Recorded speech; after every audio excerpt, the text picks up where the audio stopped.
Hello and welcome to our channel the complete फंडा समस्त को स्वागत करम चैनल को। देखो चूड़ांत प्रधान शिक्षक पदोन्नति मामला प्रकाशित तालिका ग्रेडेसन तालिका को नहीं उठला के कौन है देखा गोटे न्यूज पेपर आर्टिकल अच्छी जो थी कि टीचर मानक ग्रेडेसन उपर नहीं कि गोटे कौट ना गोटे प्रश्नवाची सृष्टि होती। तो देखा कौन प्रोब्लेम होती। तो ग्रेडेसन रिगार्डिंग जो प्राइमरी टीचर मानक जो सब थिला आशा और आकांक्षा से विषय देखा वीडियो को स्टार्ट करने पूर्व बहुमात्रा वीडियो शेयर करेंगे।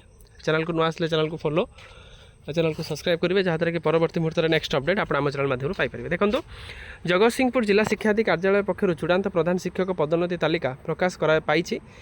प्रकाश पाइबा परे बालिकुद ब्लॉक प्राथमिक शिक्षक पदोन्नति हलचल सृष्टि होती। सेपटे नियम दृष्टि प्रकाश सार्वजनिक कराइला बेले बालिकुद ब्लॉक कार्यालय यह नक सीआरसीसी व्हाट्सएप ग्रुप रे पठाई दायित्व तुलाई देती। कौन देखा तेबे कार्यालय उक्त तालिका को कहीं एवं क्यों उद्देश्य सार्वजनिक करनी ताहा नानादी प्रश्नवाची सृष्टि करछि। सेपटे यही तालिका स्वच्छता नथिबा नै केतेक अभियोग आनी सूचना अधिकार आईन बल तथ्य हासिल करने अंटा भिड़े। ताले किसी टीचर कौन भाई कि जो ग्रेडेसन लिस्टा होती कौट ना कौट भूल होती से आउथरे एटा को प्रश्नवाची सृष्टि करछन्ति। ता सहित यही सूचना अधिकारी तथ्य मिलवा पर ही एथर करा बोली घोटालार चित्र पदा को आसो बोली आशा करा जाउछि। अन्य पक्षरे बालिकुद बीओ कार्यालय कार्यकलाप को नहीं मध्य प्रश्न उठी। ताले कौट ना कौट जेहेतु ट्रांसपेरेन्सी रही से विभिन्न चर्चा होउछि।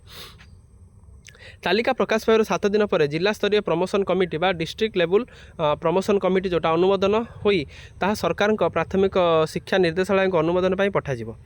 सेपटे बालिकुद ब्लॉक त्रुटिपूर्ण तालिका को नहीं उपजिछि के सठिक तालिका को सठिक भाव में जांच करा न जाई एवं केतेक शिक्षकों शिक्षागत योग्यतार से जाल प्रमाणपत्र को जोड़ी तालिका मंजूर पर चूड़ांत करा जाइथिबारु याको नै विवाद घर रे बीओ कार्यालय ताने किछि टीचर अभियोग करछन्ति किछि जाल शिक्षक मध्ये अछन्ति। प्रश्न उठे एकाधिक शिक्षक यही जाल सर्टिफिकेट धारा रही एक निर्भरयोग्य सूत्र मिली। ताले बहुत सारा टीचर जाल प्रमाणपत्र देकी जॉइन करछन होईछि। एने एकाधिक बारंबार प्रमेय प्रकाश खबर पाई सारी। अवश्य जड़े शिक्षकों को ग्राजुएट तालिकारु अंडर ग्राजुएट तालिका खसई देइथिबा बेले आहुरी अनेक जांच क्षेत्र राखी बुझा होई ताले किछटा ग्लिच अछि। यही धारा देखा गले बापा माँ चाकरी अनुकंपामूलक थैथान रिहाबिलिटेशन असिस्टेंट व्यवस्था सेतबेले चाकरी करथिबा बेले केतेक शिक्षकों क्षेत्र में यही अनियमितता परिलक्षित होईछि। शिक्षक माने एक समय एपटे नियमित चाकरी कर सरकार दरमा हताउतला बेले सेपटे सही समय निजर जेकोसी कॉलेज रे नियमित छात्र भाव में +2 शिक्षागत योग्यता लाभ करथिले एवं यहाँ पर पत्र विनिमय शिक्षा माध्यम +3 हासिल करिसंती जहाको नहीं जोड़ी सेमानकर पदोन्नति ग्रेजुएशन तालिका रे प्रकाश होईछि जहाँ वर्तमान चर्चार विषय पलटिछि।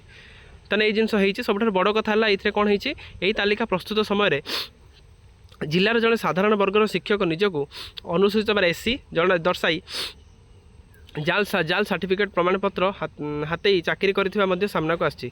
सूचना था कि जिले में माଳ जालियाती प्रमाणपत्र शिक्षक थिला बेले निकट अतीत बीडी एवं आपणकर एरसमा जो ब्लॉक रहा बीडी एरसमा ब्लॉक रे 2 जन शिक्षक चाकरी हराई सारी। ताले ये कहबार उद्देश्य कि बहुत सारा फेक टीचर अच्छा जो मैंने जो डॉक्यूमेंट्स को भूल भाल देती से ग्रेडेसन तालिकार अंतर्भुक्त करा जेहेतु से ग्रेडेसन तालिकार अंतर्भुक्त कहीं करागला कौ परिप्रेक्षी करागला विभिन्न आरटीआई मगा जाई अछि। तो सही शिक्षकों विरुद्ध में तो ये शिक्षक मानकर जो जाल सर्टिफिकेट देकी चाकरी करवा बा आपणकर जाल सर्टिफिकेट कथा कौट ना कौटी बीओ ऑफिस को संदेह घर को आनी देखा या नेक्स्ट या कौन अपडेट आसूँ जहाँ भी अपडेट आसो से रिगार्डिंग आम आपको निश्चित प्रोवाइड करूँ। वीडियो भल लगी बहुत मात्रा शेयर करेंगे। चैनल को नुआ आसले चैनल को फॉलो चैनल को सब्सक्राइब करेंगे। Thank you. देखा नेक्स्ट वीडियो।